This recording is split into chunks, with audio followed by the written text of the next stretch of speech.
besreport.lk අනුකුමාර Dissanayake මැතිතුමා විනාඩි 29යි. නියෝජ්‍ය කතානායකතුමනි, අපිට ඉතා හොඳින් දොරේ සද්දෙයි බෙරේ සද්දෙයි හඳුනා ගන්න පුළුවන්.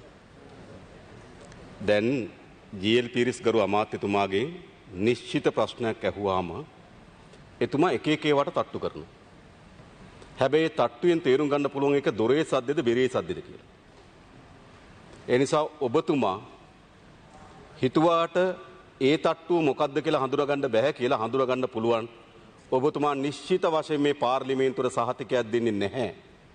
මෙම කෝප් සිටි කොමිෂන් සභාව මේ පාර්ලිමේන්තුවේ කෝප් සභාවට හෝ කෝපා සභාවට කැඳවිය හැකි බව.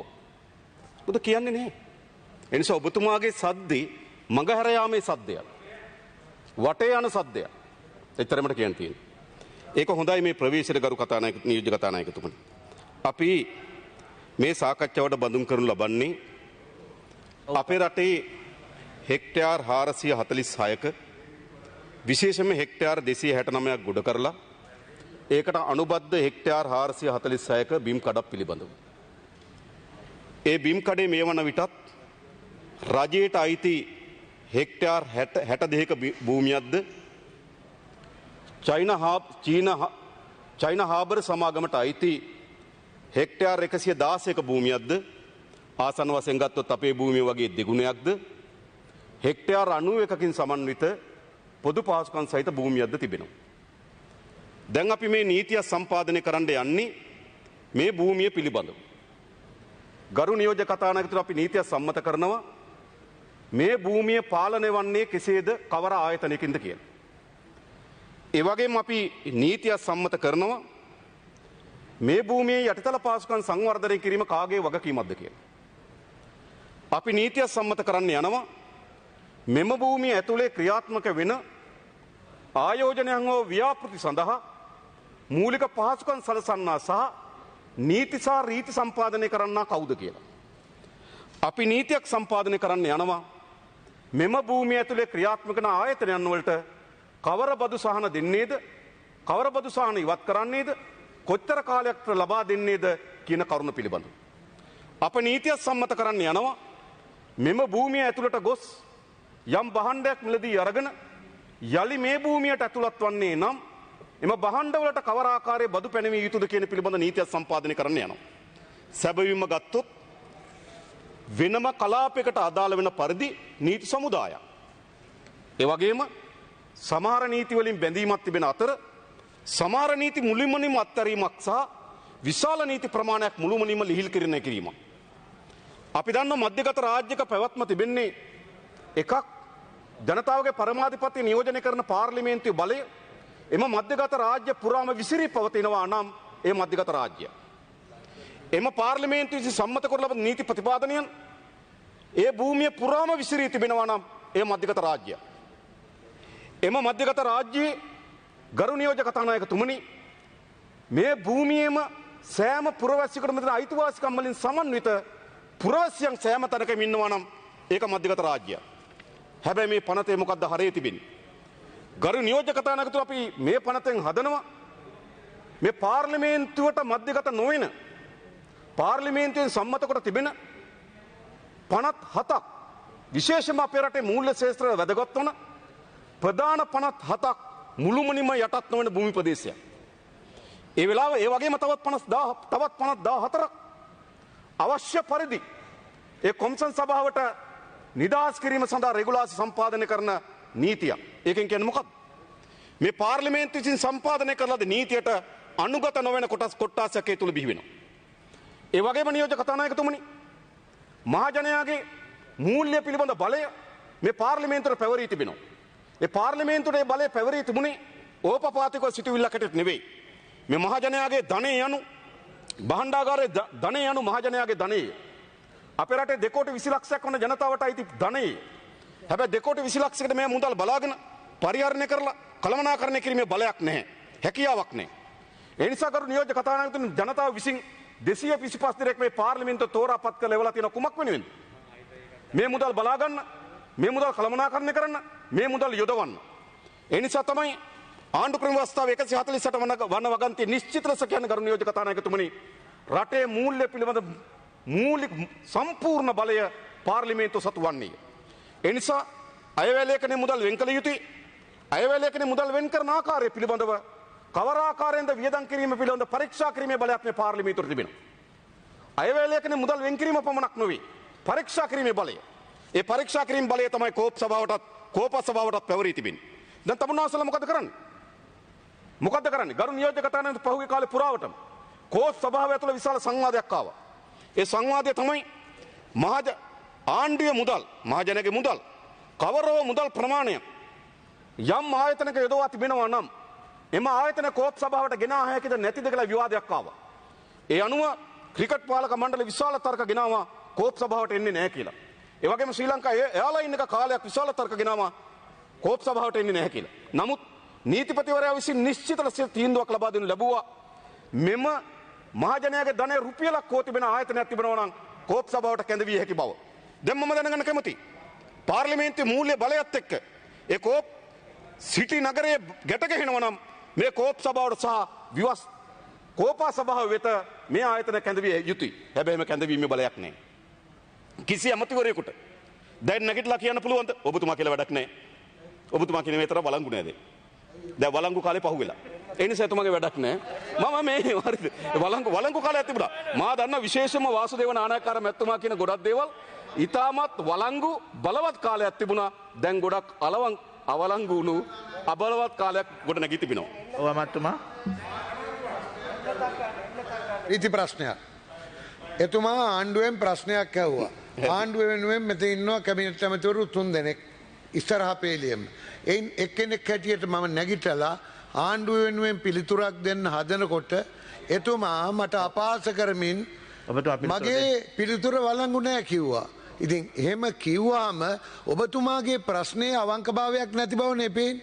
ඔබතුමා වංකවයි ඒ ප්‍රශ්නය මතු කළේ. ඒකයි ඇත්ත. හොඳයි මන්ත්‍රීතුමා. ගරු කතානායකතුමනි වාසුදේව නානායක්කාර ගරු ඇමතුමා හදවතින් දෙන ප්‍රශ්නයයි අපේ පාර්ලිමේන්තුව හමුවේ ඉදිරිපත් කොට තිබෙන පාර්ලිමේන්තු නීති රාමුව අතර ගැටුමක් තිබෙනවා. ඒක තමයි මගේ තර්කය උනේ.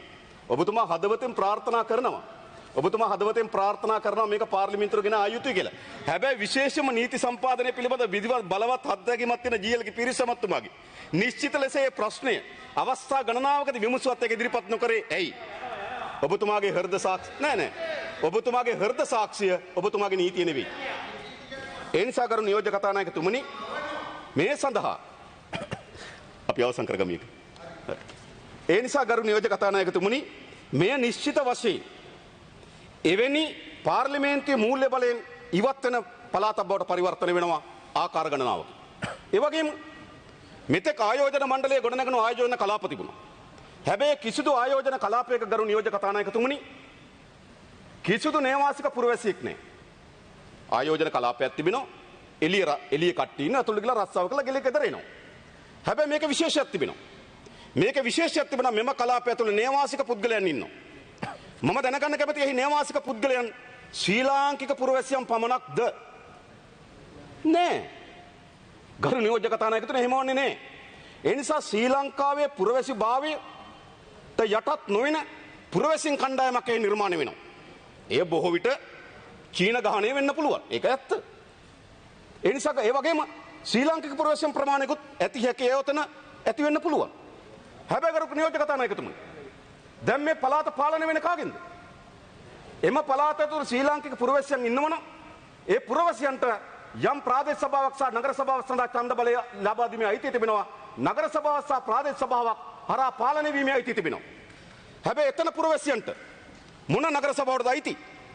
කිසිදු නගර සභාවකට අයිති නොවන පළාත් පාලන මැතිවරණයේදී කිසිම ඡන්දයක් ප්‍රකාශයට පත් කරන්න අයිතිය නොවන පුරවැසි සමූහයක් එම තුල ගොඩ නැගෙනවා. ඒ කියන්නේ මොකද්ද?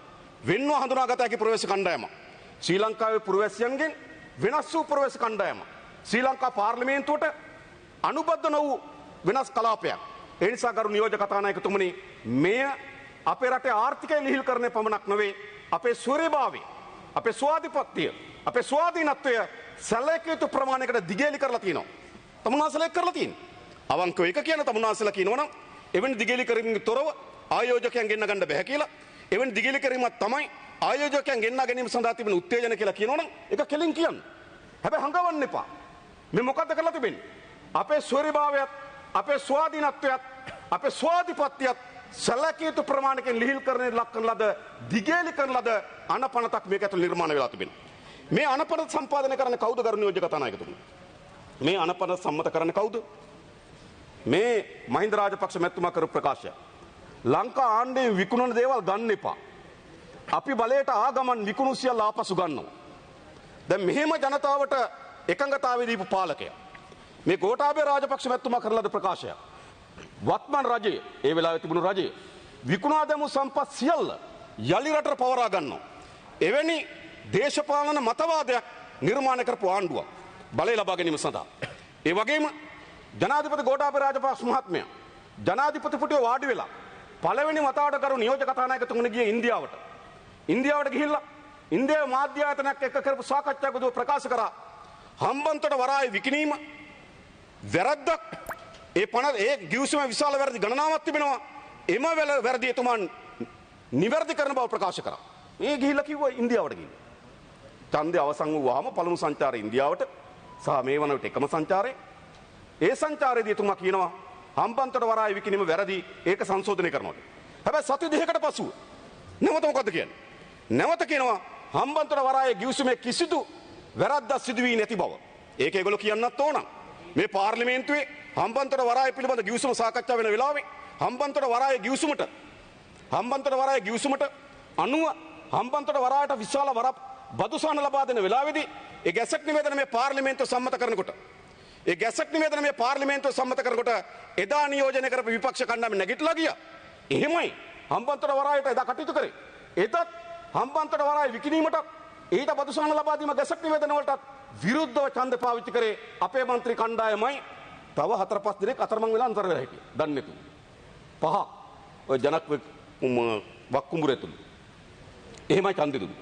එදා හම්බන්තොට වරායේ විකිණීමට විරුද්ධව මේ පාර්ලිමේන්තුවේ කිසිදු රාජපක්ෂවරයෙක් කතා කරලා තියනවද? පුළුවන් නම් කියන්න. මේ පාර්ලිමේන්තුව කතා කරලා තියනවද? නෑ. ඒ නිසා කරු නියෝජ්‍ය කතානායකතුමනි මේ දේශපාලන ව්‍යාපෘතියක් වගේම යම් පෞලක ව්‍යාපෘතියක්. එයි මම එහෙම කියන්නේ. මේ පැත්තෙන් මේ කණ්ඩායම ඉන්නකොට අනිත් පැත්තෙන් ඉන්නේ කවුද? අනිත් පැත්තෙන් කරු නියෝජ්‍ය කතානායකතුමනි ඉන්නේ චයිනා හාබර් සමාගම. ඒක අර හෙක්ටයාර් 116 99 අවුරුද්දකට හිමි කරගෙන තිබෙන්නේ චයිනා හාබර් සමාගම. 99 අවුරුද්ද වෙනකොට මේ ගිවිසුම අත්සන් කරපුවයත් නෑ, මේ කතා කරන අපිත් නෑ, අහගෙන ඉන්න කිසියෙකුත් නෑ අවුරුදු 99ක් යනකොට. හැබැයි මේ චයිනා හාබර් සමාගම කවුද? මේ පැත්තෙන් මේ පෞල් කඳවුර ඉන්නකොට අනිත් පැත්ත නියෝජනය කරන්නේ කවුද කරු නියෝජ්‍ය කතානායකතුමනි?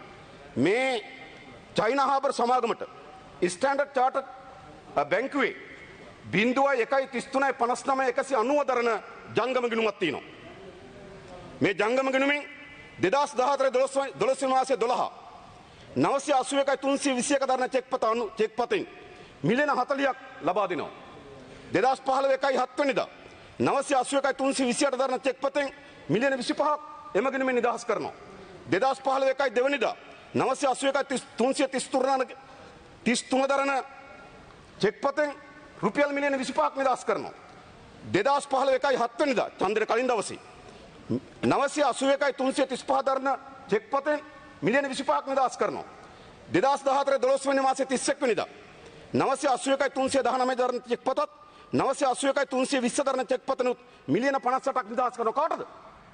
කාටද මේ මුදල් නිදහස් කරන්නේ? මේ මුදල් නිදහස් කරන්නේ ඒ වෙලාවේ ජනාධිපතිවරණේ මහින්ද රාජපක්ෂ මහත්මයාගේ දේශපාලන වැඩවලට. එයා තමයි මේ චයිනා හාබර් සමාගම මෙතන ඉන්න. ඒ විතරක් නෙවෙයි. ඒ චයිනා හාබර් සමාගම මේ පෝර්ට් සිටි ආයතනයේ තමයි CICT සමාගම තිබෙන්නේ. ඔව්. ඔව් අමාත්‍යතුමා. වාසිය අමාත්‍යතුමා. ඔවුන්ගේ මේ සභාවේ මන්ත්‍රීවරයෙකුට විරුද්ධව ඔවුන්ගේ යම් කිසි වැරදි ක්‍රියාකලාපයක් ගැන වංචනික ස්වභාවයක් මතු කරන මෙතන සඳහන් කරන්න බෑ යෝජනාවක් අනුව ඇර. ඒකනේ වෙලා ඒ නිසා මං කියන්නේ එතුමාගේ කතාවේ එහෙම කියාගෙන යන එක කාලේ. ඉතින් ඔබතුමා කියන එකේ යම් රීති ප්‍රශ්නයක් තියෙනවා. හැබැයි අපි බලන්න ඕනකම තියෙන වැඩේ ඇත්තද නැත්තද කියලා. හැබැයි මම සතුටු වෙන වාසුදේව නානායක්කාර මහත්මයා වාසුදේව නානායක්කාර මහත්මයා කිසිසේත්ම මේ වැඩේ වැරදි කියලා කියන්නේ. මේ මම කියපු තොරතුරු වැරදි කියලා කියන්නේ. ඒක නම් මම එතුමාට ස්තුතිවන්ත වෙනවා. එතුමා චයිනා හාබර් එකේ නෙවෙයි ඔබතුමා මෙන්න මෙතන අගමැතිතුමගෙන් අහන්න. මෙන්න මෙතෙන්ට ගිහිල්ලා හවස එනවා ඡන්ද දෙන්න. හවස එනකොට ඡන්ද දෙන්න ගරු නියෝජක කතානායකතුමා මේ වාර්තාව මම විතරක් නෙවෙයි ඇමරිකන් එක්සත් ජනපදයේ නිව්යෝක් ටයිම්ස් වාර්තාවේ මිලියන 7.3ක් ලබා දුන්න බව වාර්තා වුණා. ඒ වෙලාවේ ගරු අග්‍රාමාත්‍යවරයා පාර්ලිමේන්තුවට රටට ප්‍රකාශ කරා නිව්යෝක් ටයිම්ස් එකට විරුද්ධ නඩු දානවා කියලා. අපි බලන් හිටියේ නඩු දානකම්. නඩු දාන්න කවුද? නඩු දාන්න පුළුවන්ද එහෙම? ඒ නිසා ගරු නියෝජක කතානායකතුනි ඊළඟ දැන් උන മന്ത്രിවරයෙක් ගැන නෙවෙයි මේ ඒතකොට ප්‍රශ්නයක් නෑනේ. CICT සමාගමෙන් කාටද දෙන්නේ? CICT සමාගම තමයි චීනේ දකුණු කොළඹ වරාය සංවර්ධනය කිරීම බාරගත් සමාගම. ඒ සමාගමෙන් මොකද වෙන්නේ? ඒ සමාගමෙන් 1,94,10,000 දෙනා කාටද? ගිණුම් චෙක්පත් අංකය 594,191 කාටද දෙන්නේ? කාටද දෙන්නේ? කාටද? පුෂ්පා රාජපක්ෂ පදනම. කවුද මේවා? දැන් අතර කවුරු අතරද මේ ගනුදෙනු තියෙන්නේ? මේ පෝර්ට් සිටියත් එක්කද සම්බන්ධ වෙලා තියෙන. හෙක්ටයාර් 162කට 99 අවුරුද්දකට හිමිකම් කියන. අද මේ පාර්ලිමේන්තු සම්මත කරලා දෙන්න හදන. මේ නීතියේ වැඩි බලයක් හිමි වෙන මේ සමාගම කවුද? මේ සමාගම තමයි කෝටි ප්‍රකෝටි ගණන් මේ රටේ දේශපාලන චෞර්යය නිර්මාණය කිරීම සඳහා මා දන්න සමහර හාමුදුරුවෝ මහන්සියලාට ලබා දීලා තිබුණා මා දන්න කරුණු ඊට කතා නැගිටින්න. එහෙම එකක් මේක. ඒ නිසා මේක පාරිශුද්ධත්වය ගැන නෙමෙයි. මේ නීතිය පිළිබඳ ප්‍රශ්න නෙමෙයි. මේක ඇතුළේ තියෙන ඉතාමත් යට කැත වර්ගයේ ගනුදෙනු. මේ මුදල් මහජනයාගේ දේපල මහජනයාගේ ධනය Tamanට යටින් ලැබෙන මුදල් කුට්ටි මත පවරා දීම සඳහා සම්පාදනය කරලා නීතියක් මේ. මම අහනවා මේ පාර්ලිමේන්තු නියෝජනය කරන മന്ത്രിවරුන්ගේ එක් කණ්ඩායමකට එක පවුලකට සමාගමක් විසින් මහා ධනයක් ලබා දීලා ඒ සමාගමට ඕන පරිදි පාර්ලිමේන්තු නීති සම්පාදනය කරලා දෙන්න අත උස්සලා දෙන තමුනාසල මේ පාර්ලිමේන්තුව නියෝජනය කරන්නේ මොකටද? තමුනාසල අත උස්සන්න නේද? කොවිඩ් රෝගයෙන් වැළඳී සිටින ඒ ජනතාවට වැක්සින් එක ගහන්න සල්ලි ගෙනත් දෙනවා නම් අත උස්සන්න. එම අයට අවශ්‍ය වෙන PCR පරීක්ෂණ වැඩි කරන්න මුදල් අවශ්‍ය නම් අත උස්සන්න.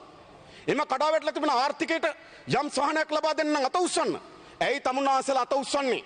මෙවැනි කළු යටි ගනුදෙනු වලින් පිරිච්චි සමාගමකට අවශ්‍ය වන පරිදි බලතල ලබා දීම සඳහා අවශ්‍ය නීතියකට අත උස්සන්නේ තමුන්වහන්සේලා. මම අහන්නේ එච්චරයි. ඒ විතරක් නෙමෙයි කරුණී ජීවිත තමයි. ලංකාවේ පළවෙනි වතාවට මේ සමාගම ගැන මොකද්ද කියන්නේ?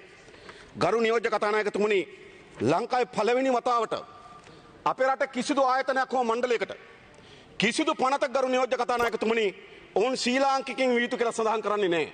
එයි කුසිකර්ම දෙපාර්තමේන්තුවේ පනත සම්මත කරනකොට ඒකට අධ්‍යක්ෂ ජෙනරාල්වරයෙක් ඉන්නවා. කොතනකවත් ලියන්නේ ඔහු ශ්‍රී ලාංකිකයෙක් විය යුතුයි කියලා. ඇයි එහෙම නොලියන්නේ? එහෙම නොලියන්නේ මේ පාර්ලිමේන්තුව සම්මත කරන්නේ මේ රටේ පුරවැසියන් වෙනුවෙන් නීතියක්. හැබැයි ඒ හා සමාන ලෙසම මේ පනතට ඇතුළත් කරා 5 දෙනාගේ සිට 7 දෙනෙක්ගෙන් කොමිසමක් පත් කරනවා කියලා. හැබැයි ඒක තිබුණේ ශ්‍රී ලාංකිකද විදේශිකද කියලා තිබුණේ. හැබැයි මේක ඉතාමත් යටි ගනුදෙනුවක් තියෙන බව අපි දැනගෙන හිටියා. ඒ නිසා සමාජයේ ප්‍රශ්නයක් ඇහුවා මේ අය ශ්‍රී ලාංකිකයන් පමණක්ද කියලා. මේ සමාජයෙන් ආපු ප්‍රශ්නේ. මේක හිතාමතා ඇතුල් කරේ. මොකද හැම පනතකම සාම්ප්‍රදායික ලෙස ඇතුල් වෙන්නේ ඕක තමයි. ආයතනයක් ගොඩනගෙනවා ආයතන නිලධාරි මණ්ඩලය ගැන කියනවා ඒගොල්ලන්ට වගකීම් කියනවා. හැබැයි කිසිදු පනතක ඒ නිලධාරීන් කවුද? ඒගොල්ලෝ ශ්‍රී ලංකා පුරවැසියන් විය යුතුද කියලා සඳහන් කරන්නේ නැහැ. හැබැයි ඒගොල්ලන්ගේ සුදුසුකම් ගැන කියනවා. එතකොට අපි නිකන් හිතුවොත් මේ පනත ගැනත් ඒ විදිහට තමයි දකින්න පුළුවන්. හැබැයි කරු නියෝජක කතානායකතුමනි මේ පනතේ තිබුණු යටි දේවල් දිහා බලපුවම අපිට සැකයක් හිතුණා මේ ශ්‍රී ලාංකිකයන්ගෙන් විතරක් සමන්විත වෙන්නේ නැහැ කියලා. ඒ නිසා මේ ප්‍රශ්නේ විමසුවාට පස්සේ අධිකරණයේදී විශේෂයෙන්ම අධිකරණ අමාත්‍යාංශයේ නීතිපතිතුමා විසින් ගිහිල්ලා අධිකරණයට කියා හිටියා බහුතරය ශ්‍රී ලාංකිකයන් කියලා. බහුතරය. ඒ කියන්නේ මෙහි සමාජිකයන් 7ක් වෙනවනම් 4 දෙනෙක් ශ්‍රී ලාංකිකයන් 3 දෙනෙක් විදේශිකයන්. චීනෙන් වෙන කවුරුත් නෙමෙයි. 4න් 3ක්. දැන් අවසන්දී සභාපතිවරයාක් දානවා. කමක් නැහැ. සභාපතිවරයා ඇතුළු 4 දෙනෙක් ශ්‍රී ලාංකිකයන් 3 දෙනෙක් විදේශිකයන්. හැබැයි මේ 4 දෙනා පූර්ණ ශ්‍රී ලාංකිකයින්ද? මුන් ditthya ප්‍රවේශයන් නොවනවා කියලා සාහිත්‍යකේ මොකද්ද? මේ 4 දෙනා ditthya ප්‍රවේශයන් වීම ඉඩක් තියෙනවා. ඕන චීනෙකුට යම් කාලයක් ඉඳලා ditthya ප්‍රවේශ භාවය අරගෙන මුළු සභාවෙම බලය ගන්නත් පුළුවන්. ඇයි එහෙම ඒ පැත්තටම හිතන්නේ ඒ තරම් යටි ගනුදෙනු මේ පනත ක්‍රියාත්මක කිරීම සඳහා මේ ආයතනයත් මේ රටේ මහජන නියෝජිතයන්ටත් සමහර දේශපාලකයන්ටත් සමහර පවුල් වලටත් මුදල් වියදම් කරලා තියෙනවා. ඒ නිසා සාධාරණ සැකය හම්බෙනවා. ඒ විතරක් නෙවෙයි කරුණු නියෝජක තනවි. මම අහනවා මේ රටේ ගොඩනැගෙන මොන කොමිෂන් සභාවේද? විදේශිකයන්ට අවස්ථාවක් නිර්මාණය කරේ මොන කොමිෂන් සභාවේද? මොන දෙපාර්තමේන්තුවේද විදේශිකයන්ට කෝට එකක් වෙන් කරලා තියෙන්නේ? ලංකාවේ පළවෙනි වතාවට අපි විදේශිකයන්ට කෝට එකක් වෙන් කරනවා. ඒ කියන්නේ මෙම කොමිෂන් සභාවේ බහුතරය ශ්‍රී ලාංකිකයන් විය යුතුයි. ඒ කියන්නේ අනිත් අය විදේශිකයන් විය හැකියි. දැන් විදේශිකයන්ගේ සමන්විත මේ කොමිෂමට දෙන බලය මොකක්ද? මේ කොමිෂමට දෙන බලයක් මොකක්ද? මේ පාර්ලිමේන්තුව සතුවේ තිබෙන බලතල වලින් ප්‍රමාණිකුත් කොමිෂන් සභාවට පවරනවා. සාමාන්‍යයෙන් අපි දන්නවා ඕනෑම ආයෝජනයක් ගෙන්වා ගැනීම සඳහා මෙතෙක් ආයෝජන මණ්ඩල පනත තිබෙනවා. ඒ වගේම අපි ස්තුතිවන්ත වන 2008 බැසිල් රාජපක්ෂ මහත්මයා මේ පාර්ලිමේන්තුවේ සම්මත කරා ක්‍රමෝපායක සංවර්ධන පනත ඕනෑම ව්‍යාපෘතියක් වෙනුවෙන් මේ ක්‍රමෝපායක සංවර්ධන පනතය හරහා බදු සහන ලබා දෙන්න පුළුවන්. අපිට මතකයි සංගිලා ව්‍යාපෘතිය ආපු වෙලාවේ ක්‍රමෝපායක ව්‍යාපෘතියක් ලෙස නම් කරලා ගැසට් එකක් ගැහුවා. ඒකට බදු සහන ලබා දුන්නා. බදු සහන කොච්චරද? අවුරුදු 15ක් යනතේ කිසිදු බද්දකට යටත් නැහැ. තව අවුරුදු 13ක් බදු වලින් 50%. ඒ කියන්නේ අවුරුදු 28ක් බදු සහන ලැබෙන ගැසට් නිවේදනයක් මේ පාර්ලිමේන්තුව අනුමත කරා. හරිද වැරදිද වෙනම එකක්. හැබැයි පාර්ලිමේන්තුවට ආවා. හම්බන්තොට වරාය විකුණාට පස්සේ ආයෝජන ප්‍රවර්ධන අමාත්‍යවරයා විසින් එය ක්‍රමෝපායක සංවර්ධන ව්‍යාපෘතියක් ලෙස නම් කරා. නම් කරාට පස්සේ ඒකට බදු සහන ගෙන මේ ගැසට් එකට පාර්ලිමේන්තුවට ගෙනාවා.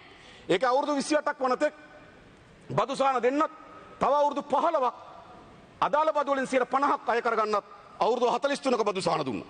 මට මතකයි ඒ වෙලාවේදී මම පාර්ලිමේන්තුවේ කිව්වා අගමැති රනිල් වික්‍රමසිංහ ප්‍රාර්ථනය නෙවෙයි. නමුත් ඒ අවුරුදු 43 පූර්ණ බද්දක් ගන්නකන් ජීවත් වෙන්නෙත් නැහැ කියලා. ඉතින් එහෙම බදු සහන දුන්නා මේ. ඒක ඇත්ත. එහෙම බදු සහන දුන්නා. හැබැයි බදු සහන දුන්නට මොකද වෙලා තියෙන්නේ? ඒ හැම එකක්ම පාර්ලිමේන්තුවට ආවා. මේ රටේ ජනතාව දැනගත්තා. ඒක තමයි ක්‍රමෝපායක සංවර්ධන පනතේ තියෙන වැදගත්කම. හැබැයි තමුන්නාසල මොකද කරන්නේ? ක්‍රමෝපායක සංවර්ධන පනත මෙම බල ප්‍රදේශයට අදාළ නොවන පනතක් බවට පරිවර්තනය කරනවා. ඒ කියන්නේ මොකද්ද? මේ කොමිෂන් සභාවට ගරු නියෝජ්‍ය කතානායකතුමනි මේ කොමිෂන් සභාවට පූර්ණ බලයක් නිර්මාණය කරනවා අවශ්‍ය වෙන බදු සහන ලබා දීම වෙනුවෙන්. සාධාරණද? විදේශිකයන්ගෙන් සමන්විත 3 දෙනෙක් බදු සහන ලබා දෙන්නේ මොනවද කියලා තීන්දුව කිරීමේ බලය මෙම පළාත ඇතුළත ක්‍රමෝපායක සංවර්ධන පනත ක්‍රියාත්මක නොවීමට අදාළ වෙන වගන්ති තමුන්නාන්සලා තුලත් කරලා තිබෙනවා. ඒ නිසා තමයි ගරු නියෝජ්‍ය කතානායකතුමා නැවත කියන්නේ මේ අපේ සූරීත්වයත් අපේ ස්වාධීනත්වයත් අපේ ස්වදිපාත්‍යයත් යම් කොටසක් අත්තරීමක් දිගේලි කිරීමක් පවරා දීමක් ලීල් කිරීමක් මේක ඇතුලේ තිබෙනවා. ඊළඟ තමුන්නාන්සලා හැමදාමත් කියන කතාව තමයි මේක ආර්ථික හැරවුම් ලක්ෂ්‍ය. ඕක ගොඩක් කියනවා. හැබැයි ගරු ගෝඨාභය රාජපක්ෂ මැතිතුමා මේ පාර්ලිමේන්තුව අමතලා මේ සභාව විවෘත කරපු අවස්ථාවේදී ඒ ආරම්භක අවස්ථාවට එතුමා ආර්ථික දැක්මක් ඉදිරිපත් කරා. මම මේ ආර්ථික දැක්ම මුළුමනින්ම කියවුවා. ඒ ආර්ථික දැක්ම කොතන කොහොම මේ වරාය නගරය ගැන තියෙනවද කියලා. හැබැයි එතුමා මේ පහුගිය අගෝස්තු මාසයේ 20 වෙනිදා මේ පාර්ලිමේන්තුව ඉදිරිපත් කරන ලද තමන්ගේ ආර්ථික ප්‍රකාශන තමන්ගේ ප්‍රතිපත්ති ප්‍රකාශනයේ කිසි තැනක වරාය නගරය ගැන සටහනක් නැහැ. ඒතර මේක තමන්ගේ ආර්ථික හැරවුම නම් ගරු නියෝජ්‍ය කතානායකතුමනි පහුගිය අගෝස්තු මාසයේ 20 වෙනිදා මේ පාර්ලිමේන්තුව ආමන්ත්‍රණය කරකොට එතුමාට මේක තමන්ගේ ආර්ථික හැරවුමක් බවට තමන්ගේ කතාවේ සඳහන් වුණේ ඇයි? මාස 7ක් 8ක් ගිහිල්ලා ආර්ථික හැරවුම් බවට පත් වෙන්නේ ඇයි? ඒක නන් කවරක් නේ ගරු නියෝජ්‍ය කතානායකතුමනි. මේක ශ්‍රී ලංකා ආර්ථිකයේ උපාය මාර්ගයේ කොටසක් නෙවෙයි. අපි දන්නවා අපේ ආර්ථිකය ගොඩනැගීම පිළිබඳ අපිට උපාය මාර්ගයක් තියෙනවා. අපේ ආර්ථික ගොඩනැගීම පිළිබඳ අපිට දැක්මක් තියෙන පුළුවන්. ඒ දැක්මට අනුව ව්‍යාපෘති නිර්මාණය කරන්න පුළුවන්. ගරු නියෝජ්‍ය කතානායකතුමනි මේ කිසිසේත්ම ශ්‍රී ලංකා ආර්ථික උපාය මාර්ගයේ කොටසක් ලෙස ගොඩනැගෙන ස්ථානයක් නෙවෙයි. මේක චීන ලෝක දේශපාලන ව්‍යාපෘතියේ කොටසක් හැටියට තමයි පෝර්ට් සිටි ව්‍යාපෘතිය එන්නේ. ඒ නිසා ගරු කතානායකතුමනි අපේ ආර්ථික න්‍යාය පත්‍ර එකක් නොවේ චීන භූදේශපාලනේ. ඔවුන්ට තිබෙනවා යුදමය සැලැස්මක් තිබෙනවා. ඔවුන්ට ආර්ථිකමය සැලැස්මක් තිබෙනවා. ඔවුන්ට දේශපාලනමය සැලැස්මක් තියෙනවා. මා ඒකත් එක්ක හැප්පෙන්න යන්නේ නැහැ. අපි හිතනවා සාපේක්ෂව ගත්තොත් ලෝකේ බල තුලනක් තියෙන එක හොඳයි. තනි කෙනෙක් අතට මුළු බලය සංකේන්ද්‍රගත වෙන එක වැරදි. අපි දන්නවා 1991 සමාජවාදී කඳවුර බිඳුනාට පස්සේ එක්සත් ජනපදයේ කේන්ද්‍රගත ඒකද්‍රව්‍ය ලෝකයක් නිර්මාණය වුණා. ඒකද්‍රව්‍ය ලෝකෙට යුද්ධ අපනයනය කරා. ලෝකෙට ඉතාමත් බරපතල ගන්නේ විනාශකාරී ආර්ථික උපාය මාර්ගයන් අපනයනය කරා. ඒ නිසා ඒකද්‍රව්‍ය ලෝකයක් එක්සත් ජනපදයේ කේන්ද්‍රගත ලෝකයක් නිර්මාණය වෙන එක වැරදි. ඒ වෙනුවට තව බල කඳවුරක් නිර්මාණය වෙන එක හොඳයි. ඒ පිළිබඳ අපිට ප්‍රශ්නයක් නෑ ලෝක භූදේශපාලනේ. තනි කෙනෙක් තනි පොලිස්කාරයෙක් නිර්මාණය වෙනව වෙනුවට ලෝකේ ලෝක දේශපාලන සමතුලිතතාවය පිළිබඳව කඳවුරක් නිර්මාණය වෙන ප්‍රශ්නයක් නෑ. හැබැයි නියෝජක කතානායකතුමනි අපිට ප්‍රශ්න තිබෙන්නේ අපි කවර හෝ කඳවුරක ඉතාමත් ලෙන්ගතු කිට්ටුතම නෑයෙක් බවට පත් වෙන එක. යටත්වසිය බවට පත් වෙන එක. මෙතනයි ප්‍රශ්න තිබෙන්නේ. අපි දන්න අපි කුඩා ආර්ථිකයක් තියෙන රටක්. පරිධියේ පිහිටි රටක්. වර්ග කිලෝමීටර් 65610ක මිලියන 21ක් 22ක් පමණ ජීවත් වෙන කුඩා ජනගහනයක් තියෙන රටක්. කුඩා ආර්ථිකයක්. ගරු කතානායකතුමනි මේ ආර්ථික ඉතා කුඩායි. බිලියන 80යි දල ජාතික නිෂ්පාදිතය. ඉතාමත් කුඩායි. ඒක පුද්ගලික ආදායම ඩොලර් 4000ට අඩුයි. සිංගප්පූරුව ගත්තොත් 58000යි. අපිට හිතා ගන්න පුළුවන් අපි කුඩා රටක් කුඩා ආර්ථිකයක්. તો අපි කොහොමද මේ ලෝකේ නිර්මාණය වෙමින් තිබෙන බල කඳවුරේ ගොදුරු බවට පත් නොවි අපේ උපාය මාර්ග සකස් කරගන්නේ. ඒක අතිශය වැදගත්. ඒක මේ මොහොතේ ඉන්න පාලකයන්ට නෙවෙයි ගරු කතානායකතුමනි. මේ මොහොතේ තියෙන මව්බිමට පමණක් නෙවෙයි. අපේ අනාගත මව්බිමේ ආරක්ෂිතාවටත් අපේ උපන් දරු පරම්පරාවගේ ආරක්ෂිතාවටත් අපේ එම ප්‍රතිපත්ති අතිශය වැදගත්. හැබැයි තමුන්නාසලගේ ප්‍රතිපත්තිය මොකක්ද? තමුන්නාසලට විදේශ ප්‍රතිපත්තියක් තිබ්බද? මම උදාහරණ ගණනාවක් කියන්නම් ගරු නියෝජක කතානායකතුමනි. නොරොච්චලේ බලාගාරයේ ටෙන්ඩර් කැඳවීමෙන් ආව ඉන්දියානු සමාගමකට. ටෙන්ඩර් කැඳවලා ආව ඉන්දියානු සමාගමට. ඉන්දියානු බලක් ශක්ති සමාගමට. මොකද කරේ? ටෙන්ඩරේ අවලංගු කරලා චීන සමාගමට දුන්න එදා රාජපක්ෂ පාලනය. ඒකේ ප්‍රතිඵලය බවට පත් වුණේ මොකද? ඉන්දියාව තර්ජනය කරලා කිසිදු ටෙන්ඩර් කැඳවීමකින් තොරව අපිට අවාසනාවගත ලෙස විශාල පාරිසරික හානි සහිත ස්වාම්පූර් බලාගාරයක් දෙන්න වුණා. ඇයි මේ අනීතික ලෙස ලබා දීම මේ වැඩි ලෙන්ගතු කීමක් පෙන්වීම අනිවාර්යයෙන්ම ස්වාම්පූර් ලබා දෙන්න ඕන. විනාඩි 2යි මන්ත්‍රීතුමා. ඒ නිසා කරු නියෝජක කතානායක අවසන් වශයෙන් මා කියන්නේ කාලේ නැති නිසා මේක නිකන් වත්ත බද්දටදී ඇස්සට දත නියවනවා වගේ වැඩක්. අපි ඉතිහාසයේ තියෙනවා හොඳ වතු හිමිකාරයේ ධාන්‍ය ධනෙන් සම්පූර්ණ වෙච්චි හාමු මහත්තයෙක් හිටියා. ඒ හාමු මහත්තයා ඒ ධනය සියල්ල විනාශ කරලා අවසානයේදී ඒ වත්ත දෙනු බදු දෙනු ලැබුවා නාගරික පුරවැසියෙකුට. දැන් ඔහුගේ ආදායම අහිමි වී තිබෙනවා. ජීවත් වෙන මාර්ගයක් නැති වී තිබෙනවා. ඔහුට බඩගින්න ඇවිලී තිබෙනවා. ඔහු මොකද කරන්නේ? අර බදු දීපු වත්තේ වැටායිනට වෙලා කුරුම්බ ගෙඩියක් දෙනකම් බලාගෙන ඉන්නවා. ඒක ඇතුලේ කුරුම්බ කපනවා. කුරුම්බ පානය කරනවා. කුරුම්බ මදේ ගලවන්න ඇස්ස කපනවා. ඉතින් මොකද කරන්නේ? වත්ත බදු දීලා ඇස්සට දත නියමනියව ඉන්නවා. මේක තමයි වෙන්නේ. ගරු නියෝජක කතාන මතක තබා ගන්න. අපි වර්ග කිලෝමීටර් 65610ක විශාල ඛනිජ සම්පත් වලින් ගහන රාජ්‍යයක්. ලෝකේ ඉතාමත් වැදගත් වෙළඳ ගමන් මාර්ගයේ පිහිටි රාජ්‍යයක්. ඉතාමත් ලෝකේ කරන් කර හැප්පෙන්න පුළුවන් විශාලතම මානව සම්පතක් තියෙන රාජ්‍යයක්. අපේ රට වගේ අටගුණයක මහමුදක් තියෙන රාජ්‍යයක්. මේ රටේ මේ සම්පත්, මේ රටේ මේ මානව සම්පත ඉතා හොඳින් කළමනාකරණය කරලා ලෝකයේත් එක්ක ඉස්සරහට එන ආර්ථික සලස්මක් ඉදිරිපත් කරගන්න 77 අවුරුද්දත් 73 අවුරුද්දත් සමත් වී තිබෙනවා. මේ අවසන් අසමත් වීමේ ප්‍රතිඵලය මොකක්ද? 2020 වසර බැලුවොත් ආණ්ඩුවේ ණය පොලි වාරිකය බිලියන 1931ක් වෙනකොට බිලියන 1931යි ආණ්ඩුවේ ණය පොලි වාරිකය. ආණ්ඩුවේ ආදායම බවට පත් වෙලා තිබුණේ බිලියන 1383යි. 2020 තමුන්නාන්සලට බිලියන 588ක් ණය ගෙවන්නත් ණයට ගන්න සිද්ධ වුණා. තමුන්නාන්සලා 2000 ගරු අවසන් කරන නියෝජක කතානායක 2020 වසරේ 1948 සිට 2005 දක්වා ඒ ගත වෙච්ච වසර අවුරුදු 48 ඉඳන් 2005 දක්වා අවුරුදු 57 කාල පරිච්ඡේදෙම අපි ණය ආරන් තිබුණේ ට්‍රිලියන 2.2ක් වගේ. හැබැයි අපෝගේ 2020 වසරේ විතර අපේ ණය පංගුව වැඩි කරගෙන තිනවා ට්‍රිලියන 2.2කින්. අපි විශාල ණය කන්දක හිර වුණු ආර්ථික කඩාවැටු රාජ්‍යයක් නිර්මාණය වී තිබෙනවා. තමුන්නාසල හැමදාමත් මේ පාර්ලිමේන්තුවේ ආර්ථික හැරවුම් ලක්ෂ තියෙනවා. අපි සතුටු වෙන්න ඕන මේ පාර්ලිමේන්තුවේ මේ බිත්තිවලට කන් නැති එකට. මේ බිත්තිවලට පණ නැති එකට. මේ බිත්තිවලට කන් තියෙනවා නම් පණ තියෙනවා නම් මේ පාර්ලිමේන්තුවේ ආර්ථික හැරවුම් පිළිබඳව ආර්ථික සමෘද්ධිය පිළිබඳව ඒ වචන ඒ ආකාරයෙන්ම අදත් මුමුණනකොට මේ බිත්ති කොක් කඩලා hina වෙනවා. එහෙමයි කරු නියෝජක කතානායකතුමා. බොහොම ස්තුතියි මේ අවස්ථාව ලබා දුන්නා. Best Report.lk